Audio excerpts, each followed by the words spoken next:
நான் ஆக்சுவலாக ஸ்பைடர்மேனுக்கு வந்து ரொம்ப பெரிய பெரிய ஃபேன் அப்படின்னு சொல்லலாம். ஏன் அப்படின்னா சின்ன வயசுலேருந்தே ஸ்பைடர்மேன் கேரக்டரை வந்து ஸ்டூடெண்ட்ஸ் கூட நிறைய அசோசியேட் பண்ணலாம். ஒரு ஸ்டூடெண்ட்டோட லைஃப்பில் நடக்கிறதும் ஸ்பைடர்மேனுக்கு நடக்கிறதும் எப்பயுமே ஒரே மாதிரி தான் இருக்கும் அப்படின்னு வச்சுக்கோங்களேன். இப்போ ஸ்பைடர்மேன் எடுத்துக்கிட்டிங்கன்னா பெரிய பணக்காரெல்லாம் கிடையாது, ஒரு சாதாரண மிடில் கிளாஸ் ஆள் தான். அவனுக்குன்னு வந்து பார்த்தீங்கன்னா பெருசாக ஃப்ரெண்ட்ஸ் சர்க்கிள்லாம் இருக்காது, மிஞ்சி போனால் 1-2 பேர் தான் இருப்பாங்க. அவங்களுக்கும் வந்து பார்த்தீங்க அப்படின்னா எதுவும் ஆயிடக்கூடாதுன்னு இவன் கொஞ்சம் ஒதுங்கியே தான் இருப்பான். லைஃப்பில் எப்பயுமே கஷ்டப்பட்டுக்கிட்டே இருப்பான். எல்லார் லைஃப்லையும் நடக்கிற மாதிரி நிறைய நல்ல விஷயம் வந்து அவன் லைஃப்பில் எல்லாம் நிறையா நடக்கவே நடக்காது. நிறைய செட்பேக்ஸ் இருந்துகிட்டே இருக்கும். திரும்ப ஜீரோவில் இருந்து ஸ்டார்ட் பண்ணுற மாதிரியே இருக்கும். அவனுக்கு இருக்கிறதுலே ரொம்ப பிடிச்சவங்களாம் கூட நிறைய நேரத்தில் அவனை விட்டு வெறுத்து ஒதுக்கி எட்ட போயிடுவாங்க.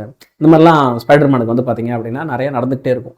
இப்போ நீங்கள் ஒரு ஸ்டூடெண்ட் அப்படியே இந்த பக்கம் எடுத்துக்கிட்டீங்க அப்படின்னு வச்சுக்கோங்களேன். நான் ஒரு ஸ்டூடெண்ட்டாக நம்ம லைஃப்மே அப்படி தான். நமக்கு வந்து பார்த்தீங்க அப்படின்னா நிறைய சோதனைகள் வந்துகிட்டே இருக்கும். இன்ஃபேக்ட் சோதனைகள் தான் வாழ்க்கை அப்படின்றது தான் ஒரு ஸ்டூடெண்ட்டுடைய ஒரு எபிட்டோமாவே இருக்கும் அப்படின்னு வச்சுக்கோங்களேன். ஸோ நிறைய டெஸ்ட்டு, நிறைய ப்ராப்ளம்ஸு. ஒரு பக்கம் வந்து அப்பா அம்மா ஃபினான்ஷியலாக ஸ்ட்ரகிள் பண்ணிட்டு இருப்பாங்க. அவங்களோட ப்ரெஷர் எல்லாமே நம்ம மேலே இருக்கும். நம்ம நிறைய நேரத்தில் நம்ம மனசில் நிறைய ஆசைகள் இருக்கும். அது எதையுமே நம்மளால் செய்ய முடியாது. எல்லாத்தையும் கட்டுப்படுத்திக்கிட்டு படிப்பு மேலே மட்டுமே கவனமாக இருப்போம். அப்படியே விழுந்து கஷ்டப்பட்டு படித்தாலும் படித்ததுக்கான பலன் நமக்கு கிடைக்கவே கிடைக்காது. எக்ஸாம்ஸ்லாம் நம்ம நிறைய நேரத்தில் எதிர்பார்த்த மார்க் வராது. செட்பேக்ஸ் இருந்துகிட்டே இருக்கும். ஒவ்வொரு எக்ஸாமுக்கும் திரும்ப ஃபஸ்ட்டில் இருந்து ஆரம்பிக்கிற மாதிரியே இருக்கும். இல்லை, நிறைய விஷயம் ஒத்து போகுது தானே. இப்போ ஒரு ஹீரோவுக்கும் ஒரு ஆர்டினரியான பர்சனுக்கும் நடுவில் என்ன தெரியுமா வித்தியாசம்? ஒரு ஹீரோ அவங்களுக்கு நிறைய செட்பேக்ஸ் வரும்போது, நிறைய நேரத்தில் தோக்கும்போது என்ன பண்ணுவாங்க அப்படின்னா திரும்ப ஜீரோல இருந்து ஸ்டார்ட் பண்ணி மேலே வருவாங்க. அது அண்ணாமலை, ரஜினிகாந்த்ல இருந்து ஸ்பைடர்மேன் வரைக்கும் எல்லாரும் ஒன்று தான். அதே மாதிரி தான் வந்து பார்த்தீங்க அப்படின்னா ஸ்டூடெண்ட்ஸும் ஒவ்வொரு வாட்டியும் அவங்களுக்கு செட்பேக்ஸ் வரும்போதும் இல்லை, ஒரு நல்ல ஸ்டூடெண்ட் என்ன செய்ய வேண்டியிருக்கும் அப்படின்னா அந்த இடத்துல இருந்து எழுந்து திரும்ப வந்து சாதிக்கிறதுக்கு மென்டலாக ரெடியாக இருக்கணும். ஏன்னா அங்கதான் நீ ஒரு ஆர்டினரியான ஆளா இல்லை நீ ஒரு ஹீரோவா அப்படின்றது உனக்கு முடிவாக போகுது. ஸோ இந்த வீடியோ பார்த்துட்டு இருக்க யாரா இருந்தாலும் சரி, இஃப் யூ ஃபீலிங் டவுன், நான் எதிர்பார்த்த மார்க்ஸ் என்னால் அட்டைன் பண்ண முடியல, எங்கள் அப்பா என் மேலே வச்சிருக்க நம்பிக்கை, என் அம்மா என் மேலே வச்சிருக்க நம்பிக்கை, என் டீச்சர்ஸ் என் மேலே வச்சிருக்க நம்பிக்கை எல்லாம் காப்பாற்ற மாட்டேன்னான்னு எனக்கு ஒரு பயத்தோட இருக்கேன், எனக்கு வந்து இன்செக்யூராக நான் ஃபீல் பண்ணுறேன் அப்படின்னா கவலைப்படாத தங்கம், உன்னால் அதை செய்ய முடியும்.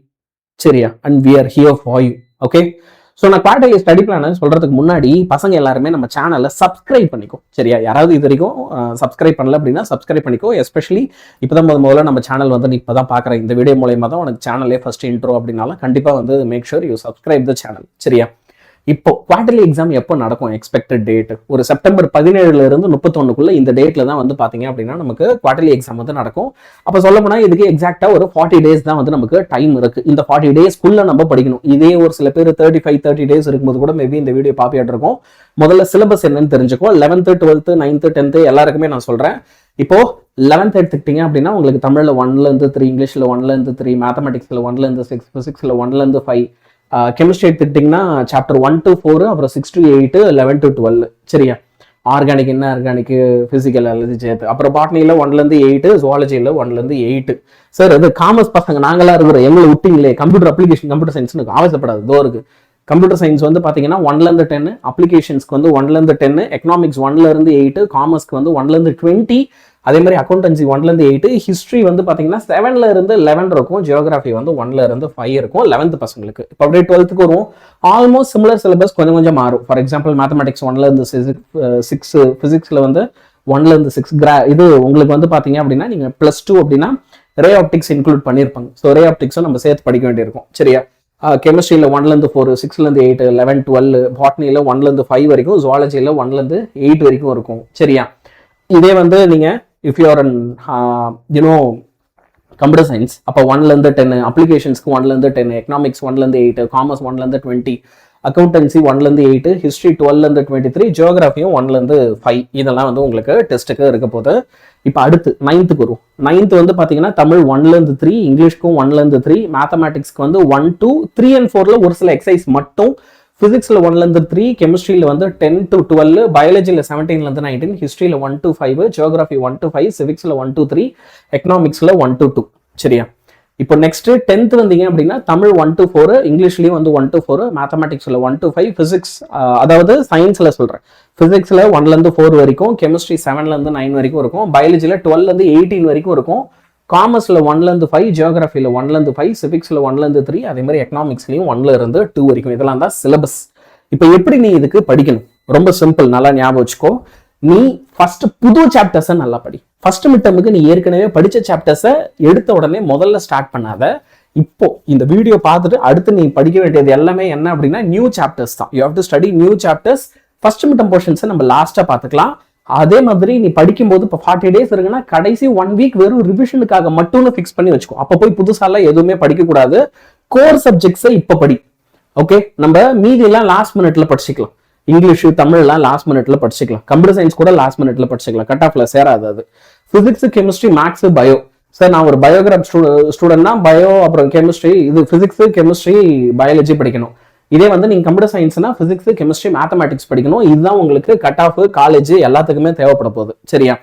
இப்போ அடுத்து டைம் டேபிள் சின்னதா ஒன்று சொல்றேன், அதை ஒழுங்கா ஃபாலோ பண்ணு. நீ டெய்லியுமே காலையில வந்து 1 hourனா 1 hour பிசிக்ஸ்க்குன்னு ஸ்பெண்ட் பண்ணு. ஈவினிங்னா 1 hour வந்து கெமிஸ்ட்ரிக்கு இல்ல 1 hour மேத்தமேட்டிக்ஸ்க்கு. ஒரு நாளைக்கு ஒரு 3 மணி நேரம் வந்து டெஃபினட்டா இன்னையில இருந்து அடுத்த 40 நாள் நம்ம படிக்க ஆரம்பிக்கணும். சரியா? சப்ஜெக்ட்ஸ் வேணா நீ மாத்திக்கோ. சார் எனக்கு காலையில பிசிக்ஸ் இது மேக்ஸ் படிச்சா நல்லா இருக்கும் சார், காலையில கெமிஸ்ட்ரி படிச்சா நல்லா இருக்கும் சார், மீதி எல்லாம் நான் ஈவினிங் பாத்துக்கிறேன். சந்தோஷம். ஆனா 3 மணி நேரம் ஒரு நாளைக்கு படிக்கணும். கோர் சப்ஜெக்ட்ஸ் தான் படிக்கணும்.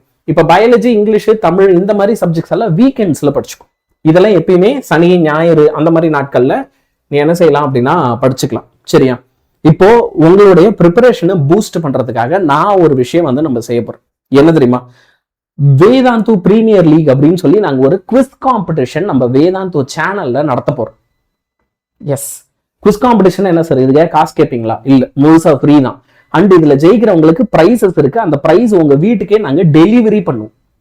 we will deliver those prizes to your home. சரியா? இந்த டேட்ஸ்ல எல்லாம் குவிஸ் நடக்க போது. எந்தெந்த நாள்ல என்ன கிளாஸுக்கு குவிஸ் அப்படின்னு நான் வந்து சொல்லியிருக்கேன். இப்ப 12th-னா 12th-க்கு 4 குவிஸ் நடக்கும் ஒரு மாசத்துல. ஆகஸ்ட் மாசம்னா ஆகஸ்ட் மாசம்குள்ள 4 குவிஸ். அதே மாதிரி 10th-க்கு 4, 9th-க்கு 4, 11th-க்கு 4, எல்லாருக்குமே 4 குவிஸ் இருக்கும். ஃப்ரைடே சாட்டர்டேல தான் நடக்கும். 11th and 12th-னா சாட்டர்டேல குவிஸ் நடக்கும். 9th and 10th-னா ஃப்ரைடேல குவிஸ் நடக்கும். இதை நீ ஒரு ஸ்கிரீன்ஷாட் எடுத்துக்கோ. இதுல ஒரு முக்கியமான கண்டிஷன் இருக்கு. யார் யாரெல்லாம் குவிஸ் காம்படிஷனுக்கு ரெஜிஸ்டர் பண்றியோ அவங்களுக்கு தான் பிரைஸ் வீட்டுக்கு டெலிவரி ஆகும். சரியா? இந்த குவிஸ் எப்படி நடக்கும்? இது வீக் குவிஸ், யூடியூப்ல லைவா நடக்கும். Week quiz. சரியா? It's week quiz. நம்ம வேதாந்து வீக் குவிஸ் மூலமா தான் நடக்கும். நீ இந்த QR கோடை ஸ்கேன் பண்ணா ஒரு ஃபார்ம் வரும். அதுல நீ வந்து என்ன செய்யலாம் அப்படின்னா ரெஜிஸ்டர் பண்ணிக்கலாம் குவிஸுக்கு. சரியா? பேர்லாம் கொடுக்கும்போது கவனமா கொடு, ஃபோன் நம்பர் கொடுக்கும்போது கவனமா கொடு, அட்ரஸ் கொடுக்கும்போது கவனமா கொடு. அப்பதான் கிஃப்ட் உனக்கு வீட்டுக்கு வரும். எல்லாருக்குமே வீட்டுக்கு ஜெயிக்கிறவங்களுக்கு ஃபர்ஸ்ட் 3 பொசிஷன் வரவங்க ஒரு நாள் குவிஸ் நடக்குதுல்ல, அந்த குவிஸ்ல ஃபர்ஸ்ட் 3 பொசிஷன் வரவங்களுக்கு நாங்க வீட்டுக்கே என்ன செய்வோம் அப்படின்னா கிஃப்ட் அனுப்புவோம். சரியா? ஃபர்ஸ்ட் 3 ரேங்க் ஃபர்ஸ்ட் வரவங்களுக்கு மட்டும் இல்ல, ஃபர்ஸ்ட் 3 ரேங்க்குமே வந்து கிஃப்ட் இருக்கும். சரி, என்ன கேட்பீங்க அதுல அப்படின்னா எல்லாமே உனக்கு புக் இன்சைடு 1 marks.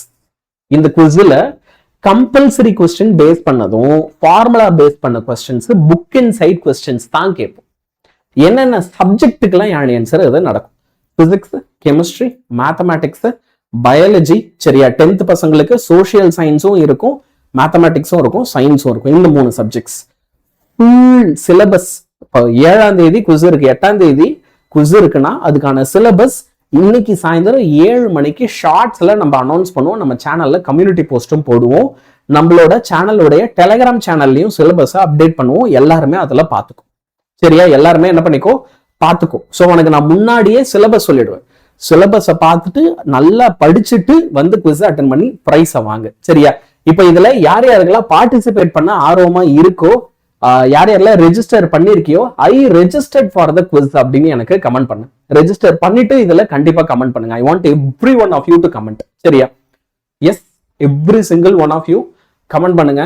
இந்த குவிஸ்ல பார்ட்டிசிபேட் பண்ணுங்க. தமிழ்நாட்டோட ரொம்ப பெரிய குவிஸா இருக்க போது பிரைஸ் வாங்கி கெத்து காட்டு. சரியா?